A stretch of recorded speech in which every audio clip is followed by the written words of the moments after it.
And as you were told by Mama Viosa Boaje, we're focusing on peace and security under the tenure of Nana Addo Dankwa Akuffo Addo. And we've transitioned into the fourth year, just started yesterday. Because 3 years on, we still do know that there are a lot of things that we can't talk about under the administration of the president, Nana Addo Dankwa Akuffo Addo.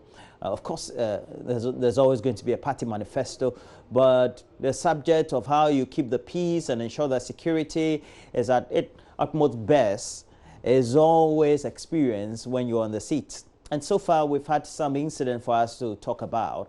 But this year is important. Prior to the discussion, or prior to this introduction, I had been just having some interactions with my guests, and I was asking them the main focus for our conversation, and they also transition into the subject of how this year will be important because it is an election year. Now let me tell you who we have. Albert Young is with the West African Network for Peace. Used to be Peace Building, yeah, still Peace Building, yeah. And then our own Yaro Kasambata. He's our friend in the media, and he currently is a lecturer, School of Graduate Studies, and the coordinator for the Master of Arts, Peace, Security, and Intelligence Management Program of my alma mater. Let me state that, University of Professional Studies, Accra, UPSA. And he's here. Good morning to you. Yeah. Good morning. Yeah, great. But let me begin the conversation with you.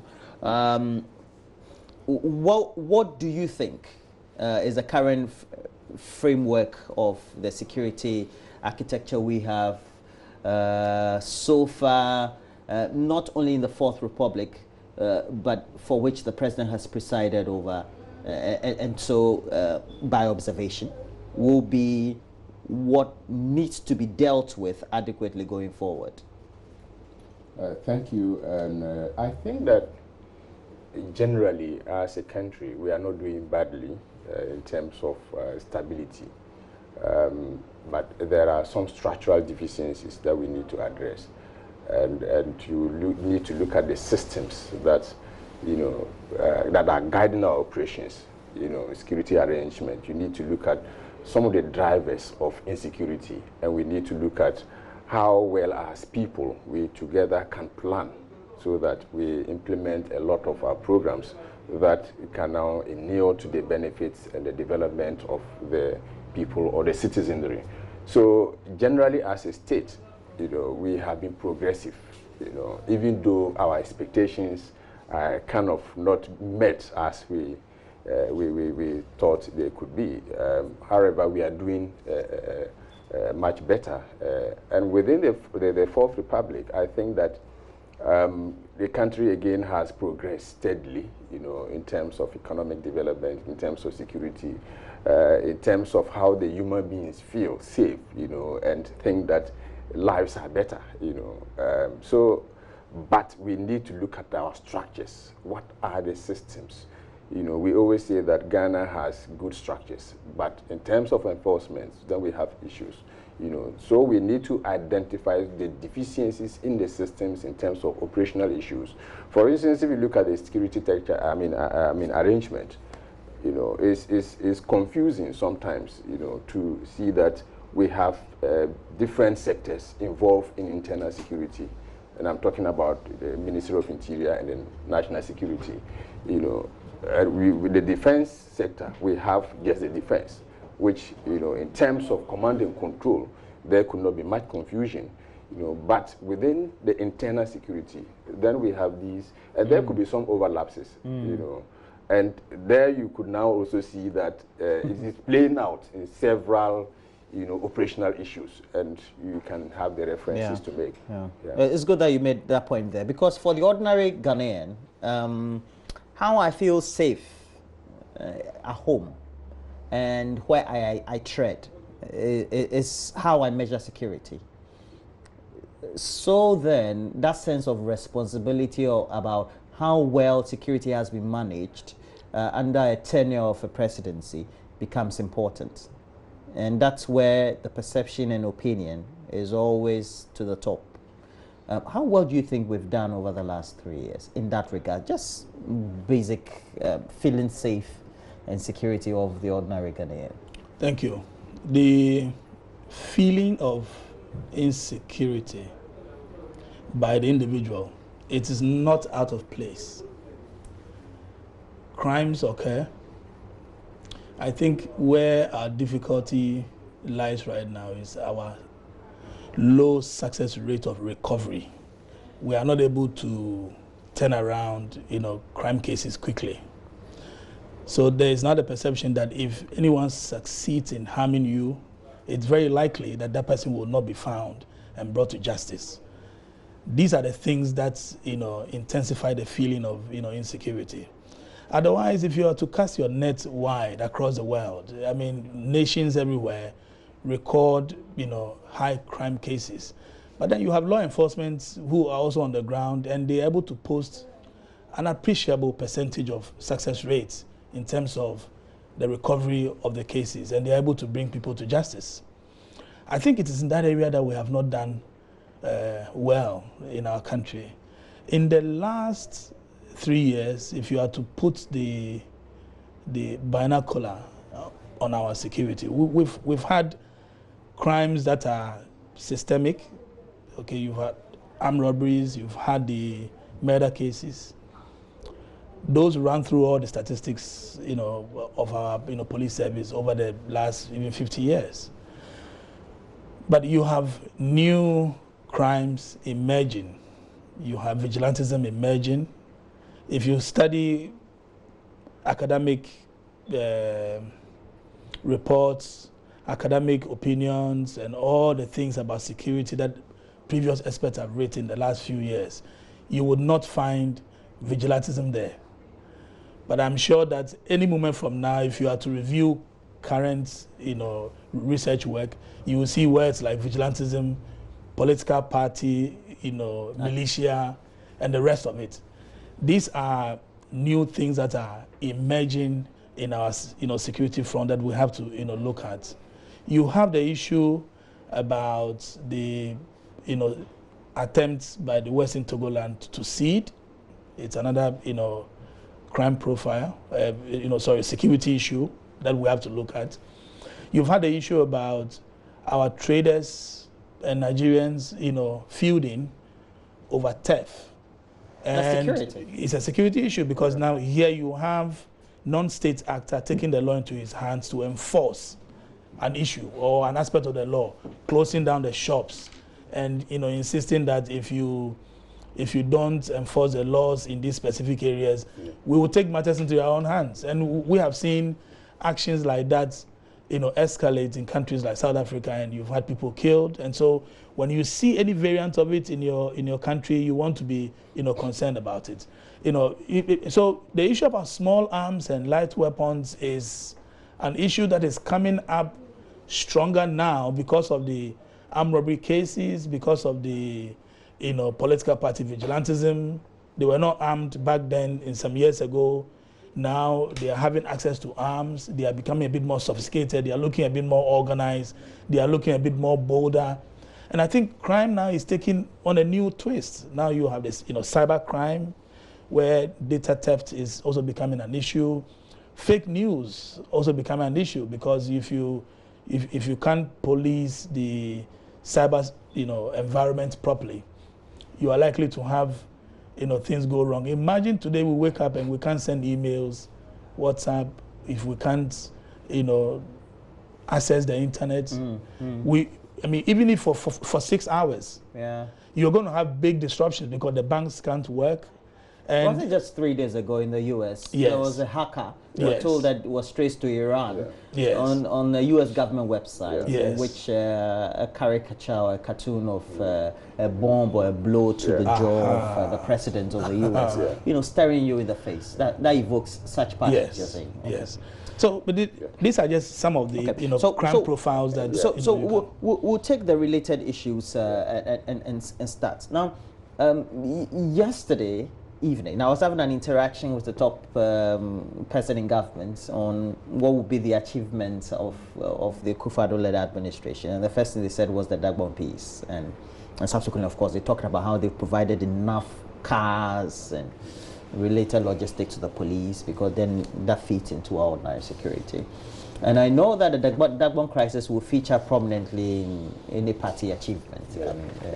But if we have to holistically look at the issue, after getting to where we are and saying that is an achievement, which is good, what then should be some of the caution statements then, coming from you, the observers of security? I think, and also again, if we are doing a scan, and generally, as I said, there has been some stability, but there are some lows, highs and lows. If you look at the Dagbon, where we have reached is one of the heights, that there has been the celebration of key funerals. Then we have a new king now in place, and there is some stability. The security is still in place and monitoring the situation. There are various institutions like the Peace Council, OneUp is there, civil society, other civil society members, traditional groups, the community members. Everyone is having eyes on what is happening, the dynamics. And I think that, that needs to be, strengthened, because, there would still be people who would not be comfortable with the current situation. There would be people who probably still are embittered about some situations.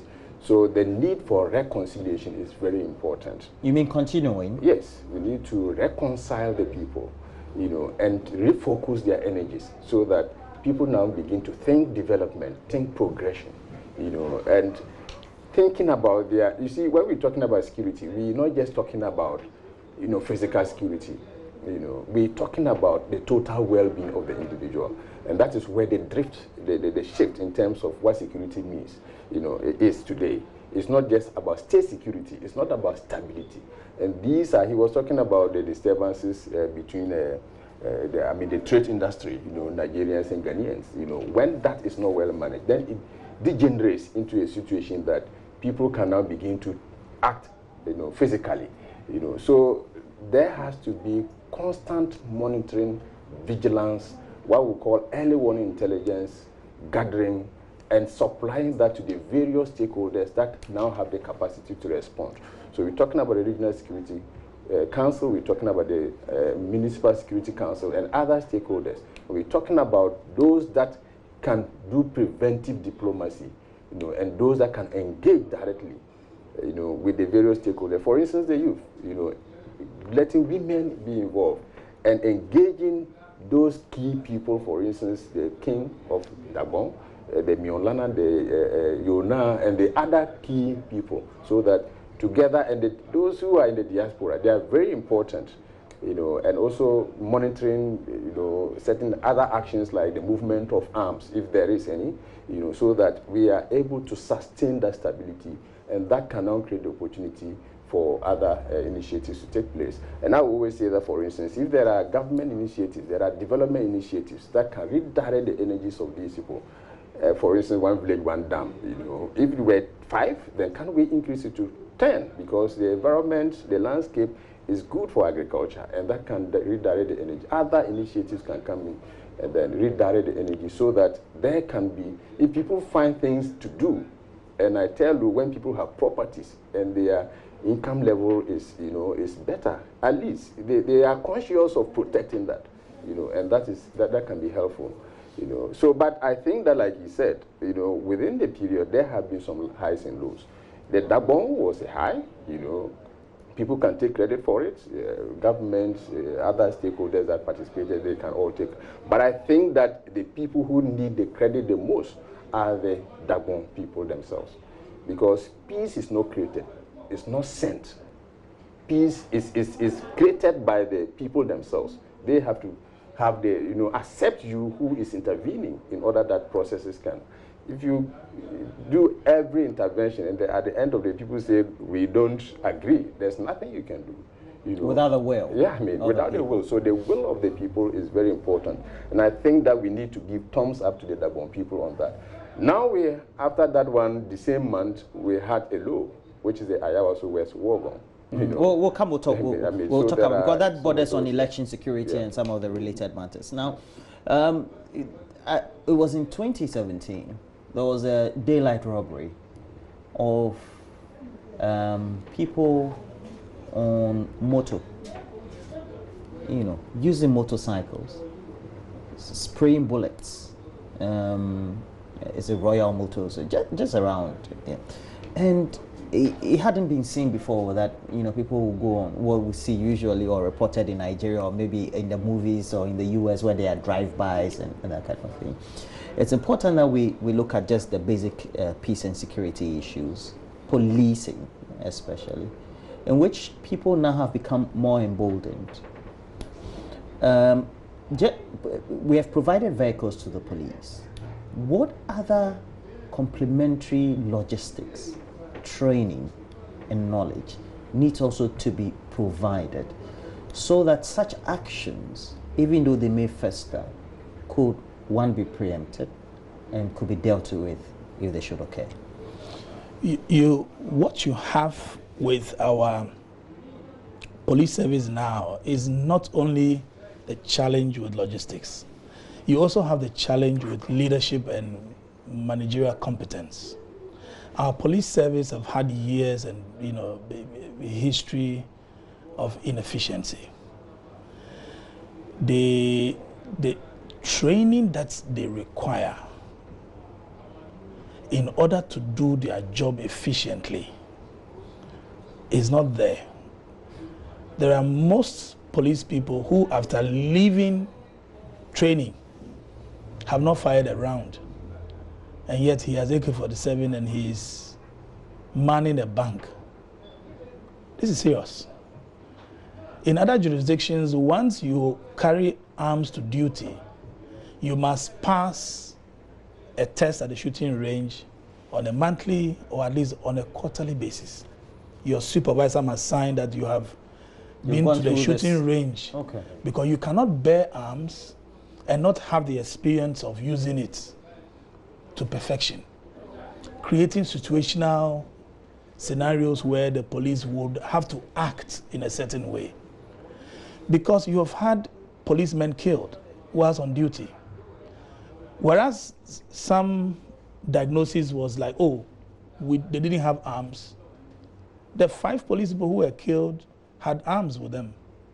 They were armed whilst were shot. What happened when he was armed and he was shot? What was the police officer doing? You've had police people injured on the job. Sometimes it's freak accidents, other times just being negligent. So the managerial issues, professionalism, are things that the police service have to take seriously. The brazen nature of crime is only going to get worse because now you have powerful international media beaming situations real time online. People are seeing citizens like themselves act brazenly. And these things are copied by other people with the least opportunity. So this is the time you need a police service that is not only resourced, but they must be professionally competent. It is one of the areas where I think our police service, we've not paid too much attention to the issue of professional competence because all the time is our political interference or this, but there are issues of managerial issues. Not only the political interference. Yes, the managerial issues, the IGP, you are the chief administrator of the police service. You rise through the ranks. It is not like Mr. Yul Yang, who was young from outside and brought in to serve as IGP, or Roland Walker brought in, so he doesn't have the benefit of an internal history. Most of the IGPs we've had over time have risen through the ranks. They know the problems. Yet they get to the top, then they make excuses, welfare issues. Making a police officer feel worth it to wear a uniform, walk out of the streets, be bold enough to confront a crime because he could be shot. He could leave home, say goodbye to the wife, and the next time the wife is seeing him, he's in a body bag in a mortuary. These are some of the realities of the job they do every day. To have a police officer confront a criminal with the kind of skill, boldness, and initiative they need to also have the feeling that back home, there is somebody who is breaking his back to see to his interest. These are some of the issues that I would take the blame squarely down to the doorstep of the IGP and the police administration. They have to do something about the way their officers, look at the recent issues of kidnapping. The way the police handled it was poor. I mean, it told you the police didn't even have what it takes to manage a kidnapping issue, because they did everything wrong right from the start, throughout the whole case till it ended. Hopefully we think we can put that behind us and move on. But what is the new IGP's plan? Do we have a new division now established for kidnapping? Because the statistics you've had with the girls in Takoradi and all that is sufficient trend to tell you this is likely to repeat itself. You need to have a department now specializing in kidnapping. And these are things that you need to propose, get civil society and the general public to buy in, building public confidence. Look, the citizens attacking the police is not just an issue of today. You've had years of mistrust between not only the politician and the police, but the citizens and the police. Politicians don't trust the police because you remember the first attempt by anyone to shoot a sitting president happened in the seat of government, and it was a policeman. So between the politician and the police, there's a mistrust. That's a history. There's a history, and that also tells you why there are all these strictures on the controls, and the oversight is stringent, and sometimes we go overboard. Now you don't see the oversight, you only see interference because of the history of the police itself. The citizens, between the citizens and the police too, there's a mistrust. And that's why sometimes you see it manifest in the citizen attacking the police, beat him up, assault the police, because you've had police incidences where the police themselves were attacking the citizen. You have an issue of coup d'etat plots being investigated. Now, if 25 years or more into our fourth republic, you can have an issue of an attempted coup, it tells you that the democratic values still hang. We have not grounded it firmly.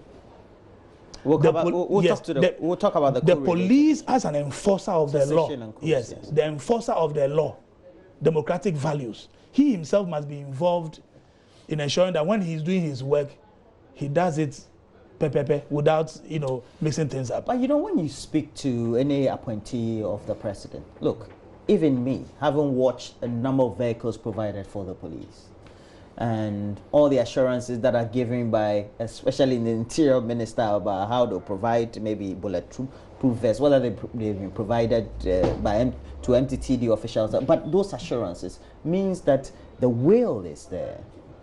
Now, having retraining, and he's just talking about that, and also, what sort of awareness does it give also, not only to the police as motivation, but also to the citizenry whom they are guarding?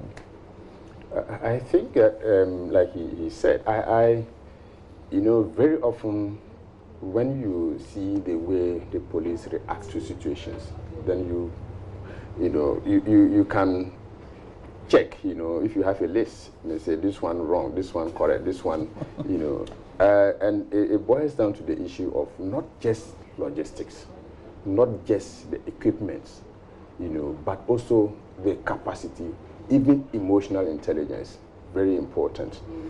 I mean, how many of them, after passing out, go back and have some refresher? And that also includes the handling of weapons. Equipment, I tell you, some of them, the equipment, if you give them, they will get confused. They will not know how to manage them. Some can be exuberant about it because the emotional intelligence might not be there. You see someone handling an equipment and you can virtually take it from that person, because it's so exposed and so loosely, protected, and that is very dangerous. So that is something that, and when you're talking about, even, you see a police officer jumping on the road to stop a moving vehicle. That in itself is, you can let the vehicle move, you take the registration and everything, and then you go back and then you do the trail, So that is something that we need to look at as a people. But I think if you look at the whole arrangement,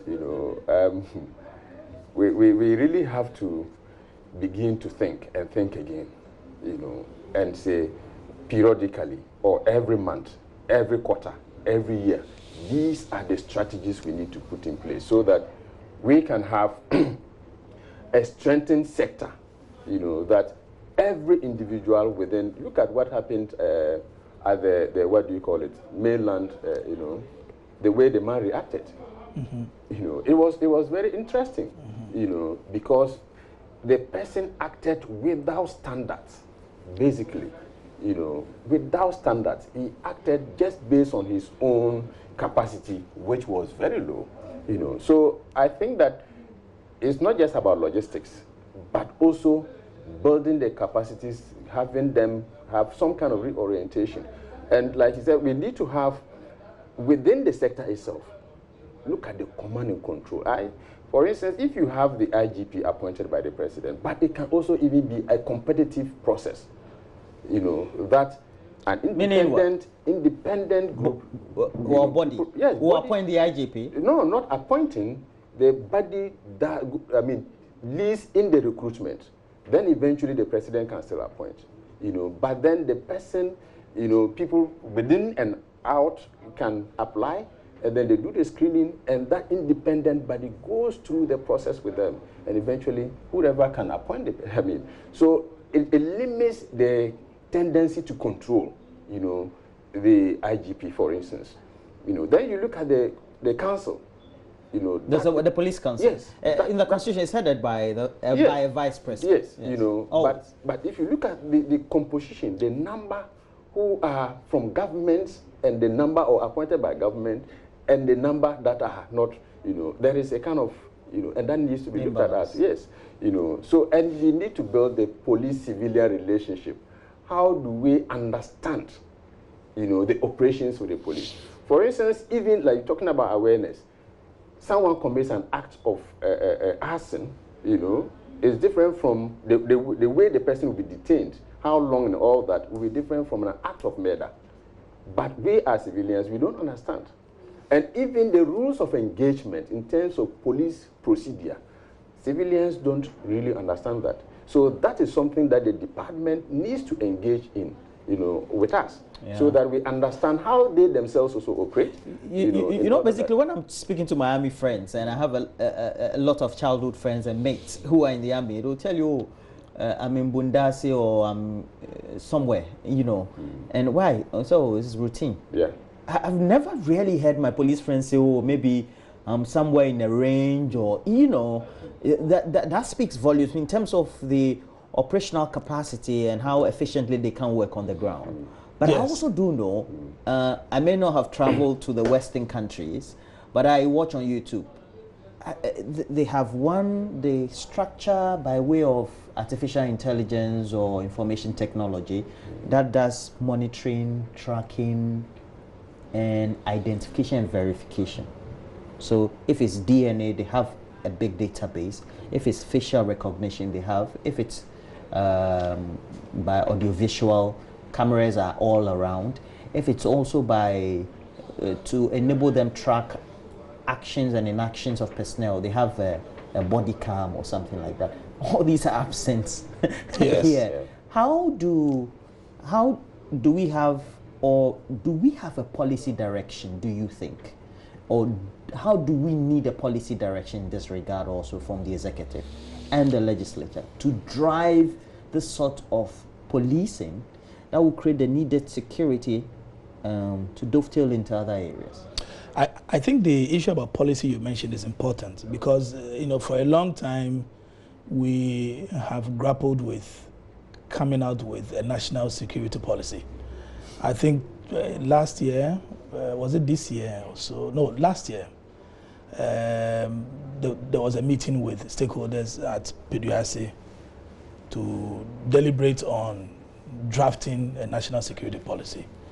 And this national security policy is crucial because it is in there that the objectives of the national security policy would drive all other actions going forward. You see, without it, then everything else is ad hoc.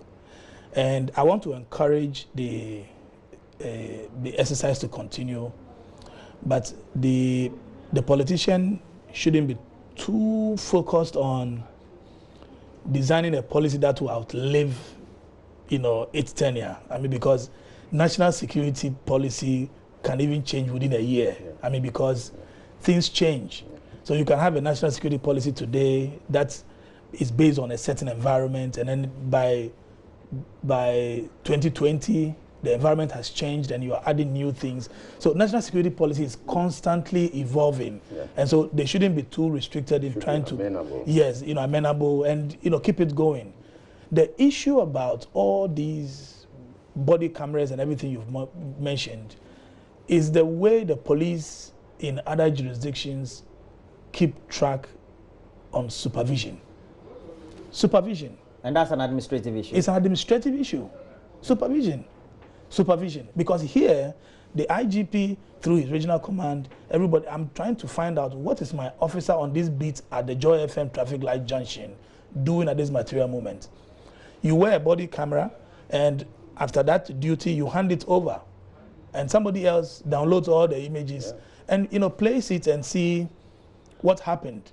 Most of the stories that the police have told us in the course of incidences that even put their lives at risk, that we don't believe them. A body camera will tell you that the police indeed acted professionally and that his life was at risk. That's why he has to open fire. Yeah.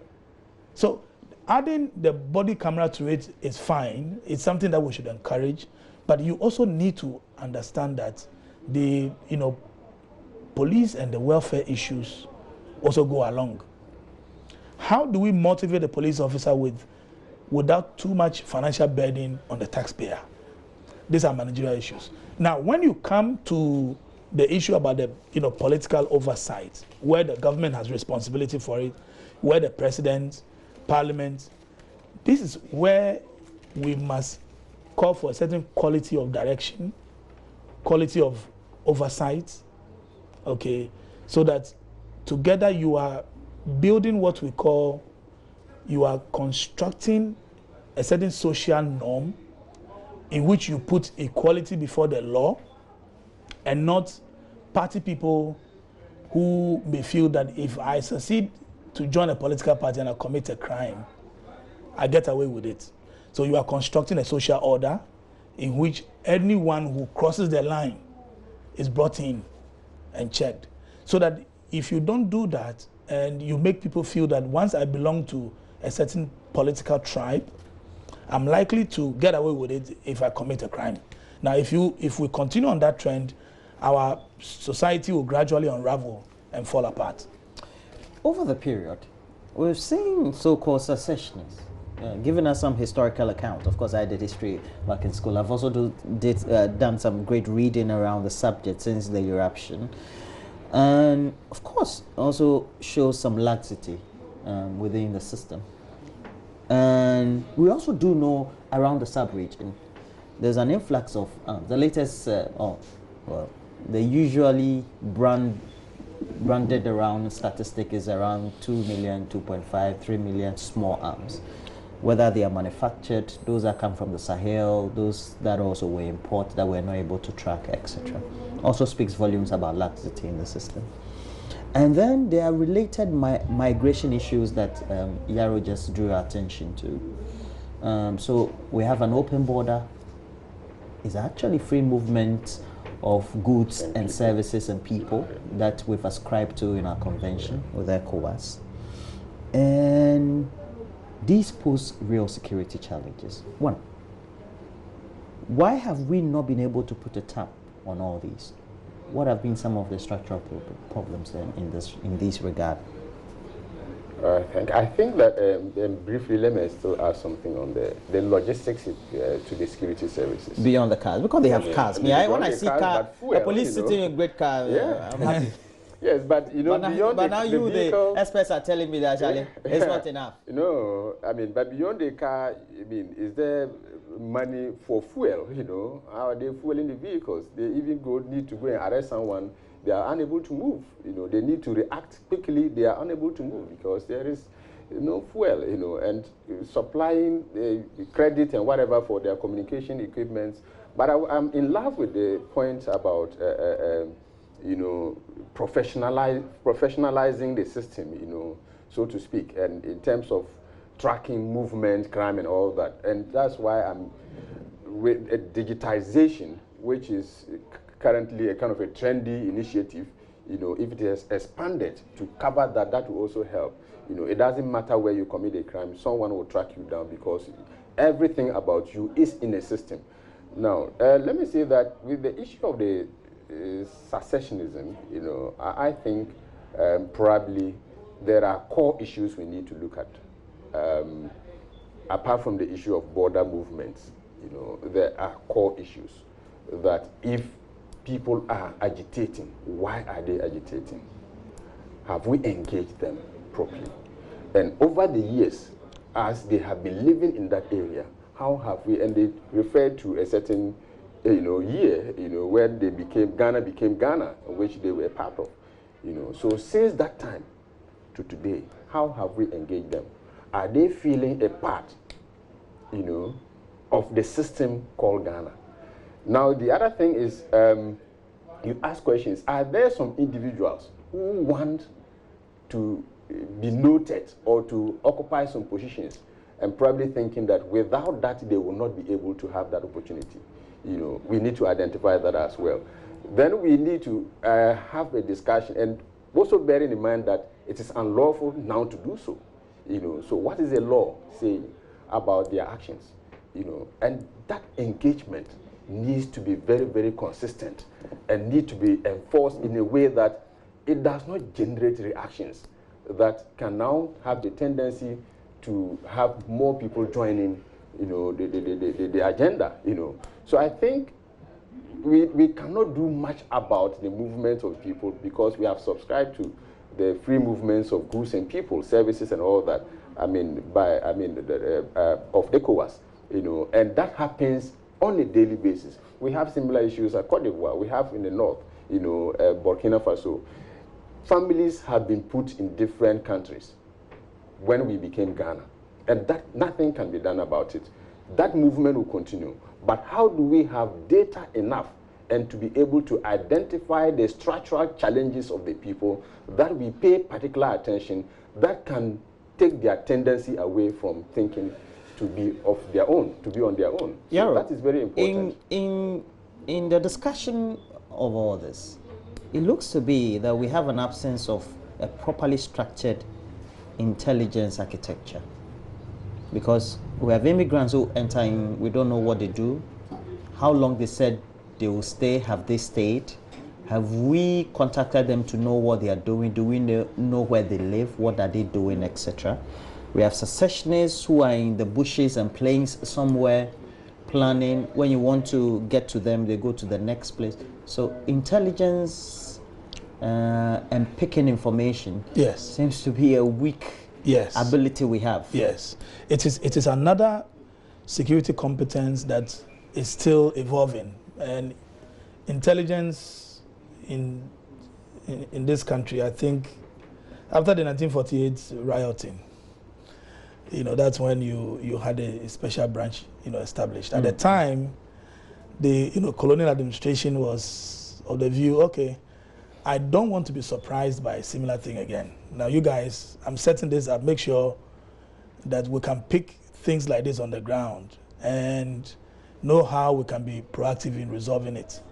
Okay, I think over time, the special branch metamorphosed into Bureau of National Investigation, and we've only heard of them for the wrong reasons. I mean, every time you hear of them, they're kind of. You're saying they should ideally, for Homeland, be doing all these. Of course, that's actually where the jurisdiction lies squarely. BNI, that's their intelligence. You can actually have a decentralized system where the police, as we see today, they have their intelligence department that analyzes things also. But then you have the Bureau of National Investigation. It's actually an intelligence department of our security service. You have the defense intelligence dealing with purely on military intelligence. And then you have your foreign affairs, the research department under the Ministry of Foreign Affairs dealing with foreign intelligence. So the domestic intelligence is BNI, and all these issues you've mentioned fall squarely under the doorstep of the BNI. Secession is becoming a very popular topic around the world, and we should brace up for it.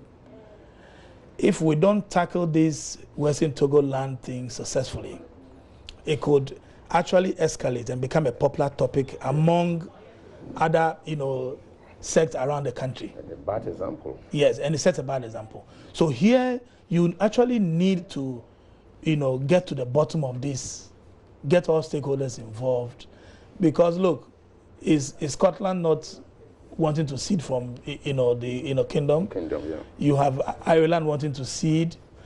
Catalonia has been wanting to cede from Spain for 300 years.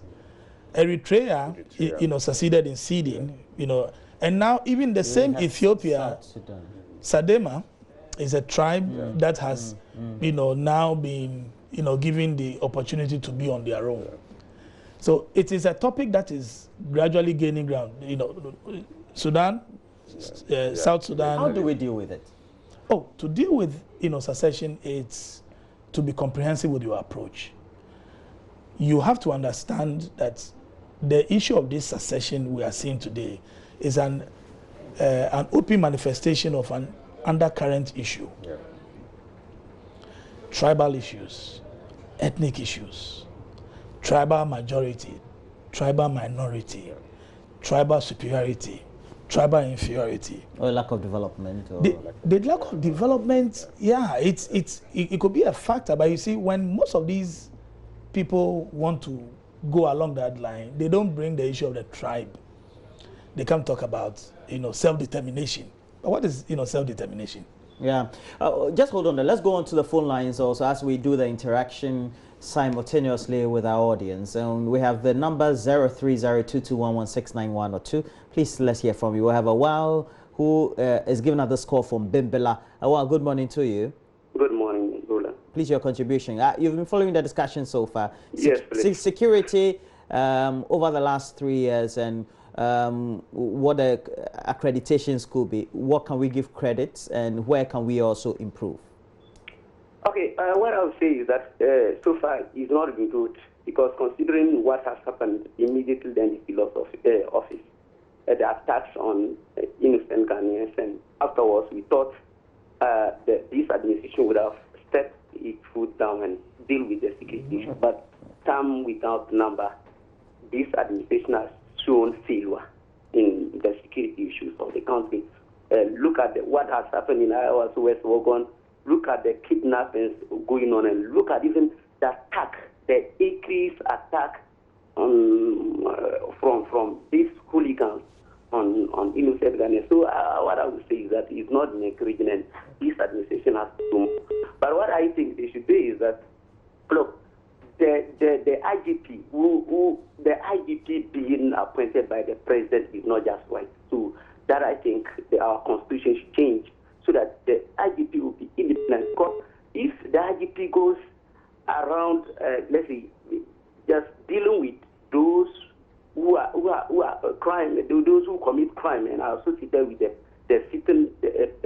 ruling party, I think the person is fighting because of that. The person is at the back, that is do the bidding. That's the bidding of the ruling party. Look at what has happened with this. That's Tiwa Atankwa. Look at how she has handled the issue with the temporary girls. So what I would say is that the leadership of the security, our various security, should not be appointed by the president. And I think it will Thank you very much. From Bimbela, we have Peter T. Peter T has given us this call from Sukura right here in Accra. Peter, good morning to you. Yeah, good morning, my brother. How are you? I'm great. How are you too? Yeah, I'm fine. Roland, you're doing well anyway. Roland, I think that we need to look at our environment, political environment, very well. Because if care is not taken, I think we are going to create an environment that is going to haunt us in future. What do you mean? The way this government is going about certain things that are not so much acceptable by Ghanaians. You see, for some time now, like the previous caller said, if you look at some of the things that happened in the past, when Ghanaians were so much, not comfortable and were expecting that government could have changed certain plans to improve upon the qualities of Ghanaians. I think, especially this recent, how do we call it, this voter registration, the new voter registration, is it even necessary? Those are some of the questions I'm asking, because looking at the economic situation with Ghanaians. How does that become a security issue? Perhaps maybe I'll ask my experts to subsequently, because we'll focus the last 5 minutes on the subject. Roland, have you forgotten that we have personal security issues? Because once you don't have the food on your table today, is it not a security issue? Because that moves you out. Okay, so, Peter T, yes. Thank you very much for this interaction. Now let's go to Navrongo. We have Sami there. Sami, good morning to you. I give you a minute. Good morning, please, Mr. Roland. Happy New Year. Many happy returns, sir. Yes. So, well, I'm also speaking in line with what they have said. I've just noticed that what they are saying also comes to my thoughts.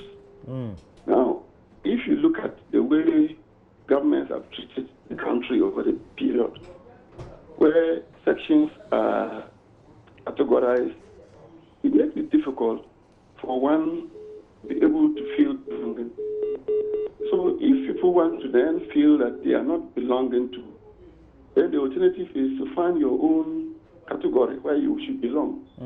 Because these people, at some point, when they were voting in Ghana, they were referred to as foreigners. Then when they had election challenges, state that again. These people were foreigners. I don't understand you. If they don't belong to Togoland in full, then they must see where they actually belong. In similar manner, I get your point. At what happened recently. Sorry? Please go ahead, sir.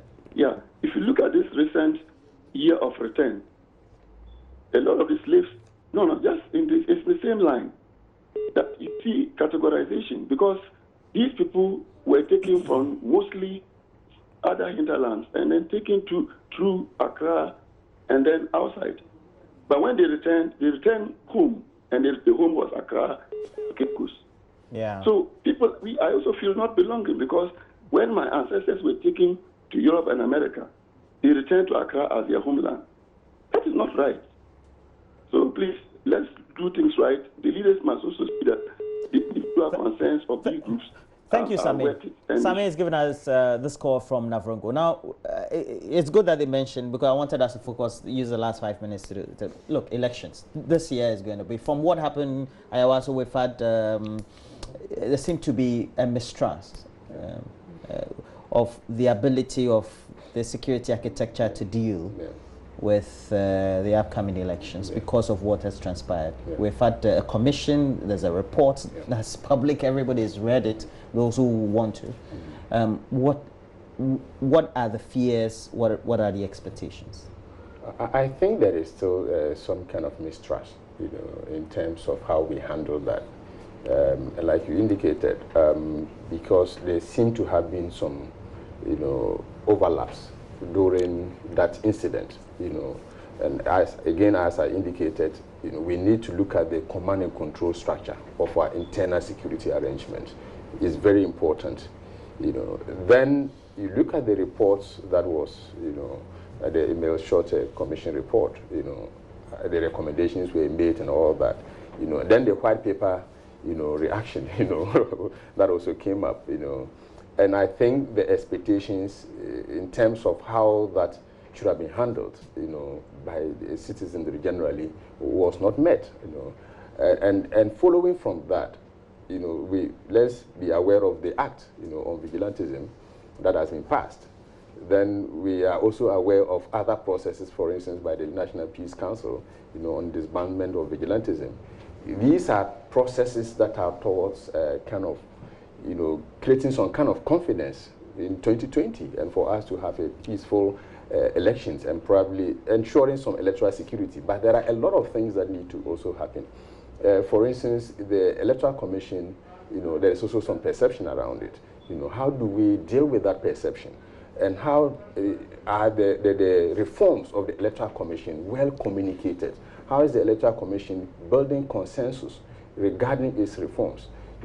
So if, for instance, you look at the referendum issue, I think because the communication was not enough, people tended to, exploit the situation. So I think with the reforms that are taking place at the Electoral Commission, or by the Electoral Commission, there has to be that awareness raising, amongst us, all of us, so that we know what processes are taking place, and then building consensus by the various stakeholders, so that they can trust the system that will be rolled out this year. Yeah. So that's very important. But I think there has to be that kind of stringent enforcement of security. Crime is crime.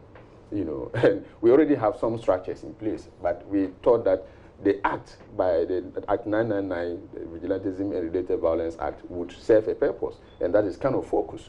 However, we are aware of the existing, law enforcement protocols that needs to be enforced, so that it doesn't become 2020, and looking at what has transpired over the period, what should we be doing? Yeah. The Ayawaso, incident was a completely unacceptable thing and totally needless.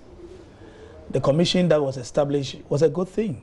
I mean, sitting back and watching security actors answer questions on their conduct, for me, was refreshing. And it's a good thing. This is actually how democracies hold security actors to accountable. I was hopeful that the recommendations and all that happened after the commission would be a bit more different than what we actually experienced. But we still have an opportunity. I mean, government still has an opportunity to look at the recommendations and do something about it. If you look at the issue about 2020 elections, one of the things that come to everybody's mind immediately is political vigilantism, again, because of Ayawa's by-elections, because we saw what happened there. Not only that, the previous by-elections, there have been issues as well. So here we have people in charge of security. The president has got the utmost responsibility to make sure that the security of the state is intact.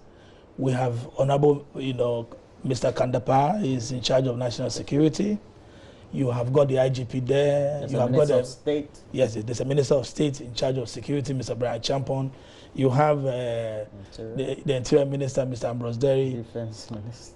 The Defense Minister is there. Look, they should make sure that nothing happens. The IGP has responsibility for ensuring that their men do what is right. When it comes to election security, our Constitution says that it is the Electoral Commission that is in charge. So the Electoral Commission will be in charge at the strategic level, and then the operational level, you have the regional security heads and co-play a role. Let us go to this election one more time, showing that we've done this before. Reduce the loss of limb and life. It's needless. And let's, emerge out of this election together as a nation, so we can focus on some of the things we need to really do, and not, introduce conventional problems, unconventional problems like vigilantism and all those other things into our security, problems that we already have. Well, thank you very much. I've enjoyed the conversation. We wrap it up well with the election, and we'll be doing a lot of things on election this year right here on the channel. Of course, your foremost election headquarters would always be JoyNews. And moving on, I've had in the studio Albert Yell Young with the West African Network for Peace Building. And thank you very much, Albert. And also Yaro Kasambata, who is in charge of Peace and Security and Management Program of UPSA. It's also a lecturer there. Thank you very much, Yaro. Thank you. And good to have you once again. But moving on, Marvio Sobwaje is having this discussion because the president has just won into office a new CJ. So Enini Abua is a Chief Justice. He is the 14th person we've appointed to that position as a country. But of course, what should be some of the benchmarks or legacies that we expect of him, and these related discussions all coming up next. Stay with us.